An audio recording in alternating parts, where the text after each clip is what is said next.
All right, guys. So let's talk about office space. So apart from the regular one that where you give out your properties or you let out your properties to maybe an organization for them to use as an office, that is also very good. In the end, you get rental income. That's very lucrative as well, and it brings cash flow. Apart from that, there is a new style where you yourself, as the owner of the property, will furnish your property and use it and let it out as an office to freelancers. Now, in turn, the freelancers pay you monthly. So what does this entail? It entails a good property in a very strategic location. So Lagos as a city is filled with freelancers who actually needs office spaces to work daily.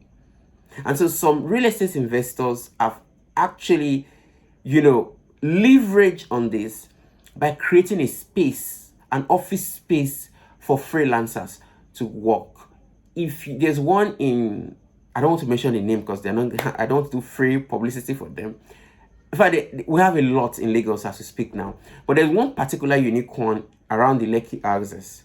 It's just opposite the road, opposite Lekki Ekpe Expressway in Lekki there.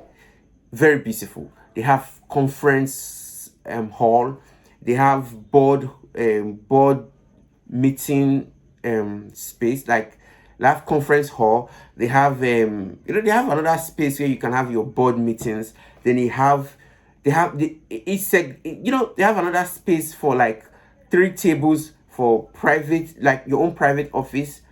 3 tables, you can come in there, just 3 people working separately. So each person have his or her own table to themselves, and they can work. And they also have one open space for other people, like that can actually contain up to 20 people. Each person has their own desk, to themselves. There's free Wi-Fi. There's constant power supply, so uninterrupted power supply. So you also, as an investor, can think about this, can replicate this particular style. It's a very good deal. I'll tell you how much this particular one that I was mentioning makes every month. So for the open office, that's like an open office style where you have up to like 10 to 20 people in that particular office. Each freelancer is paying 59,000 naira monthly. Each freelancer, each person hiring that place for that 1 month is paying 59,000 naira monthly. Then the ones for just 3 people, so like a private office for just 3 people to work, they're paying 250,000 naira monthly. Now that's huge. Imagine 10 people paying 250,000 naira. How much is that? 10 people paying 250,000. How much is that? So do you understand what I'm trying to say? So it's actually very lucrative, but it's still relatively new. A lot of real estate investors are not leveraging on this. Lagos is a big city with more and more freelancers looking for office space. So if you can furnish one of your properties and say, you know what, I'm going to invite freelancers, let them come in, let them pay me monthly, you are going to enjoy cash flow. Don't forget, you have to make the place really, really comfortable for them and for the clients that they are going to expect. So it means they have to be free Wi-Fi. They have to be 24 hours. Not really 24 hours, because of course they're not going to sleep there. But the working times, maybe 8 to 4, there should be uninterrupted power supply, and so on and so forth. The place has to be beautiful. Like this place I just told you, they have a conference room. You will not even know that it's co-owned. It's not for one person. So any freelancer, anybody can go there and hire for just 1 month or months if you love the place, and it's always booked. So if you have a property in a very strategic location, you can also think of this idea. Furnish the place, make it, office standard, just make it, create it to be an office setting, and, call freelancers to come and work in your office. like a co-working space. That's what it's called, co-working space. And in turn, you get paid, you get rewarded financially, and you're cashing out. So these are ways to stay afloat, to stay enjoying cash flow every other day. So yes, if you love it, you can consider doing it. Thank you so much. All right, let's go to the next point. Event centers. Event centers are actually very lucrative way for real estate investors to make money. So if you have a land strategically in a very good space, all you need is a tent. Just mapped a tent in that place, make the hub very beautiful, and you will make money. So Lagos alone, this one is not just only in Lagos but everywhere, but I'm just going to use Lagos alone. There's something to celebrate every single day, and the monies they rent those halls are not cheap. They are not cheap at all.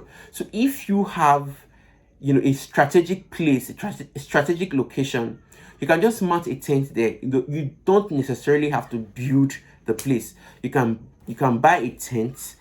You can even borrow to do it. If you have a good place, you can borrow to do it. In the next few months, you have finished paying your debt, because they will rush it. Monarch Center, as we speak, is always booked, because there's always something to celebrate in Lagos. Anyway, in fact, in Nigeria, there's always something to celebrate. So if you have a place, a property, and in a good location, you can turn it to be an event center. Even if it's already built, there are some small events that you can do. You can even use the compound to do the events, and people will still buy into it. So yes, you can also use your space as an event. You can also use your space as an event center, and it's very lucrative. You're looking at millions weekly, in fact daily, because you can have 2 events or 3 events in 1 week. So you're looking at millions. So don't just let money be flying over you when you have a property that can actually make money for you. Cash flow, that's the king. So leverage on it, guys. Leverage on event centers as well.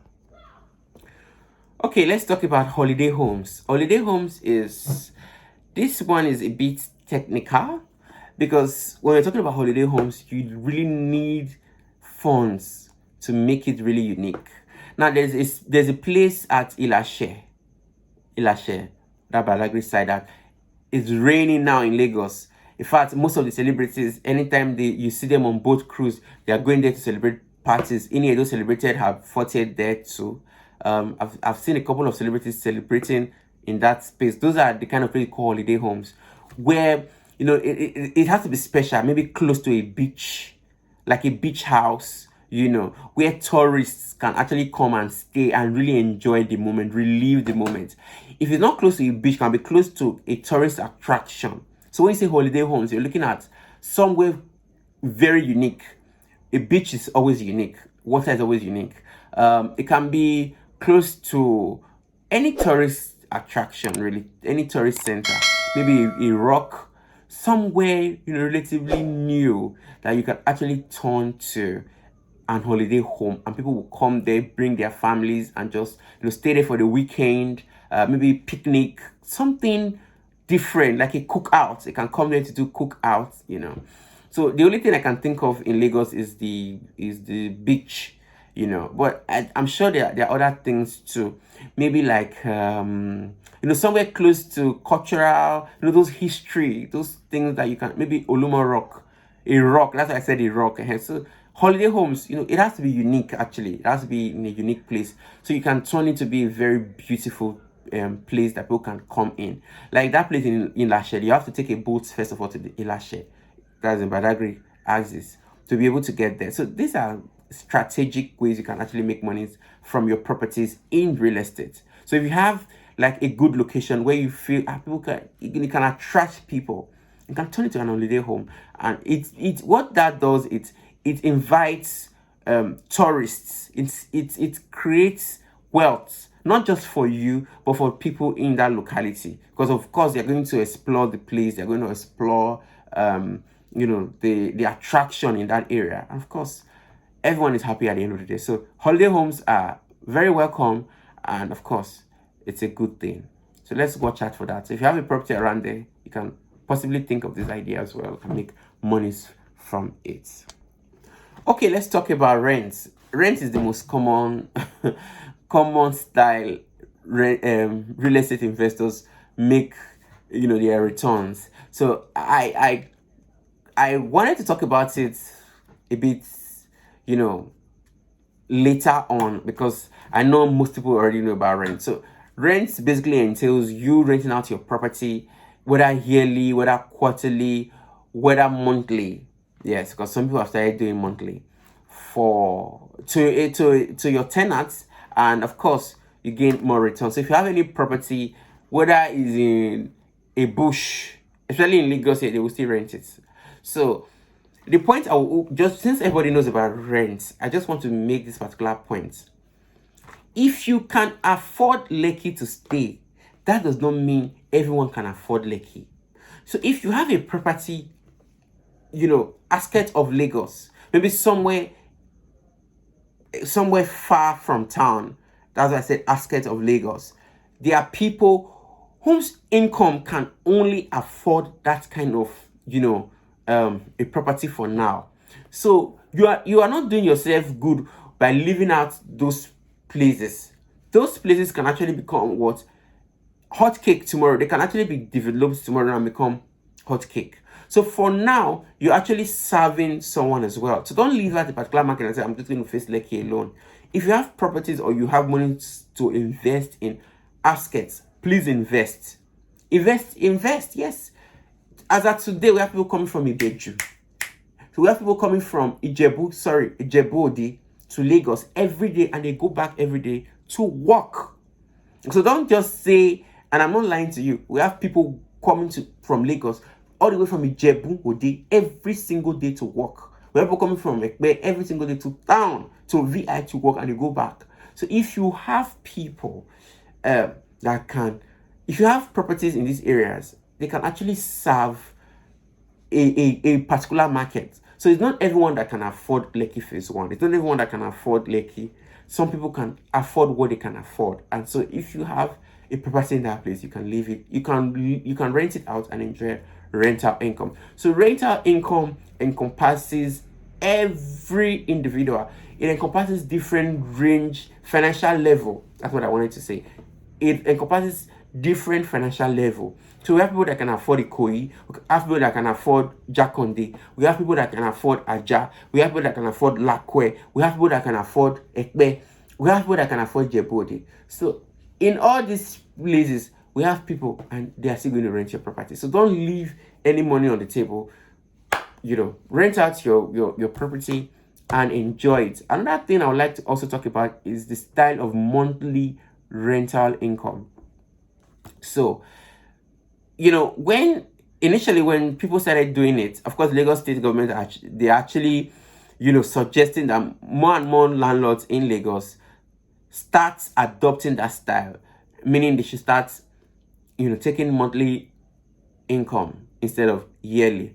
So let me tell you the advantage of that.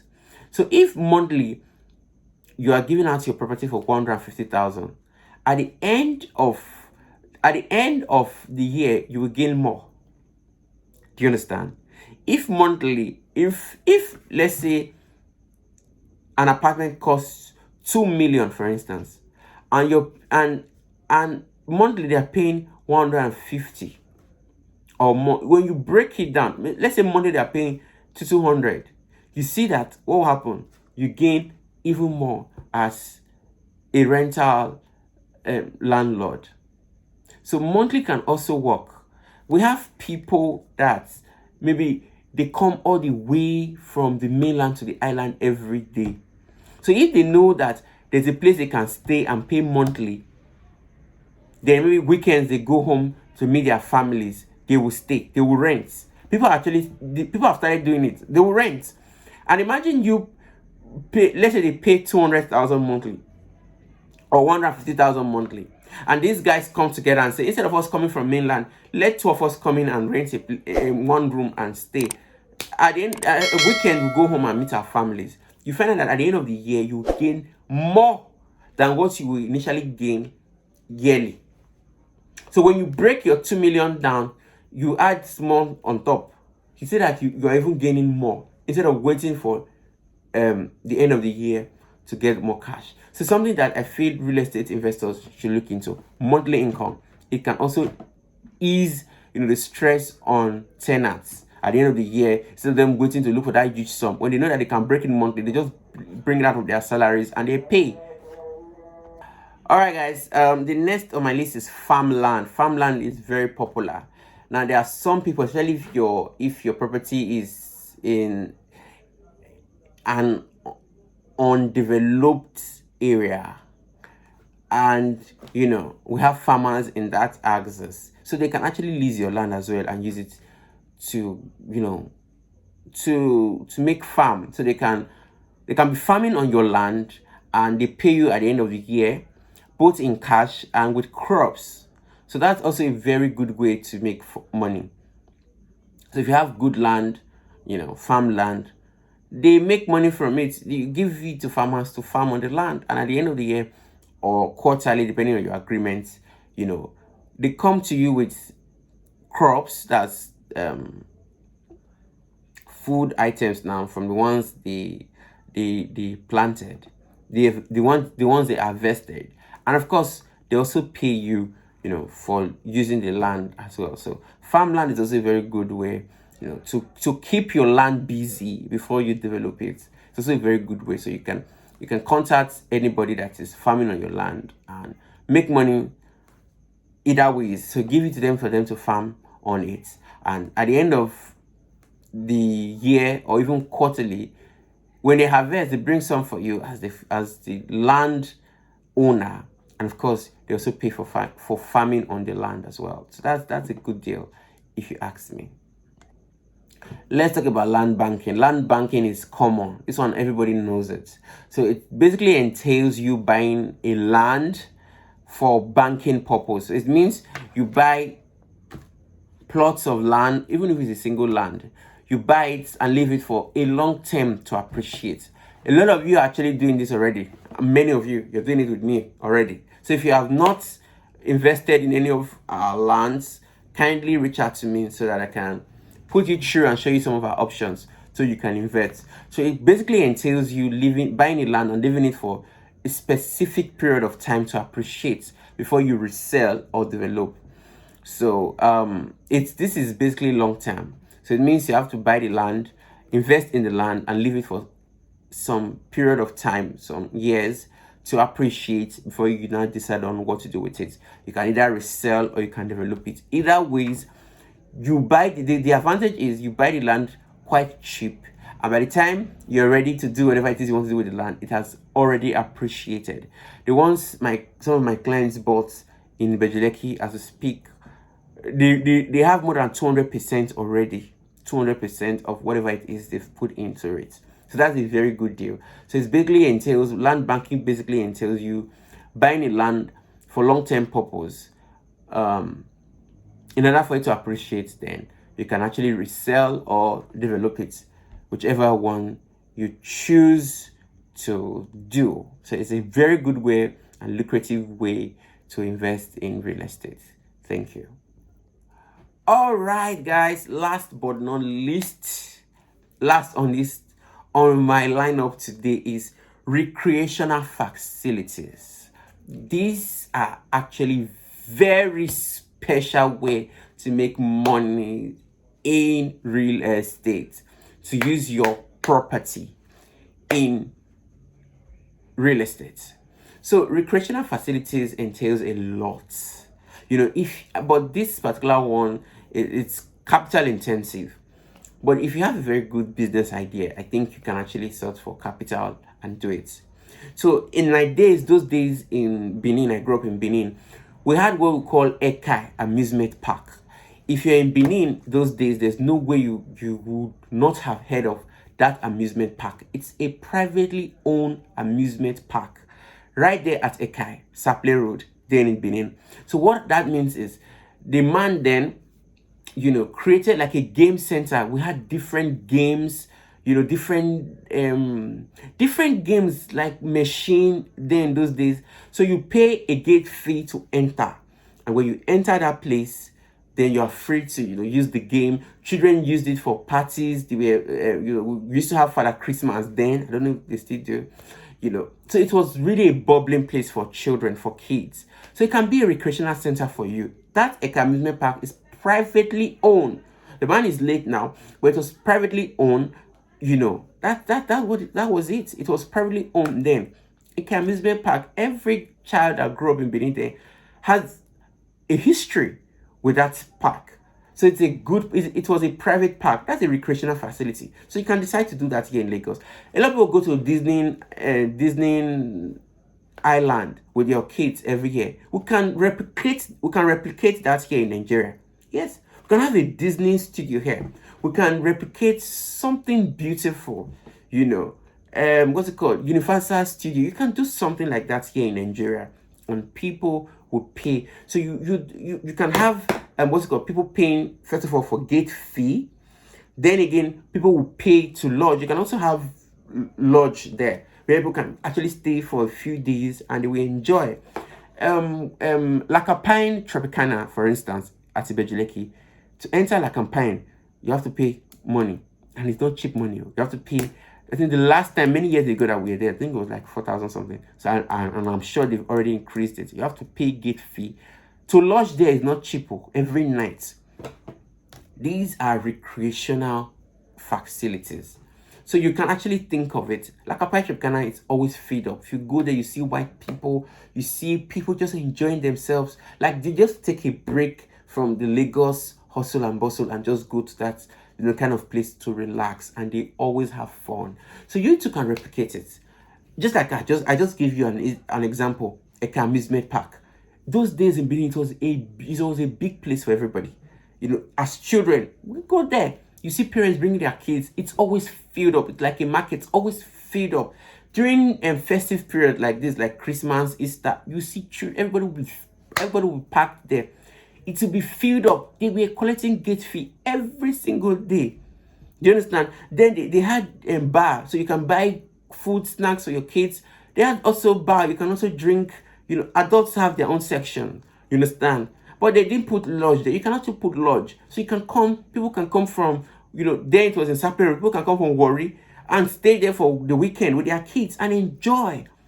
These are ways to make money in real estate, and it brings about cash flow. It aids cash flow. It brings cash flow. Cash flow coming every left, right, and center. The essence of real estate is to provide cash flow for the investors. So if the investor does not have cash flow at the end of the day, the property there, the investment there is just wasted. So if you have properties, you can actually look at all of these ideas that I have put in place, and it will also help you make more monies. Thank you. Okay, guys, let's go to the next one, land lease. So land lease basically entails you leasing out your land, to people who have interest for it and making money. So that way you are saving your land while you're making more money. So instead of selling it, you are leasing it out and you're making money. So this can come in various forms. It can be maybe a business, a company that needs that land, so you just lease it instead of selling it and enjoy money yearly or quarterly.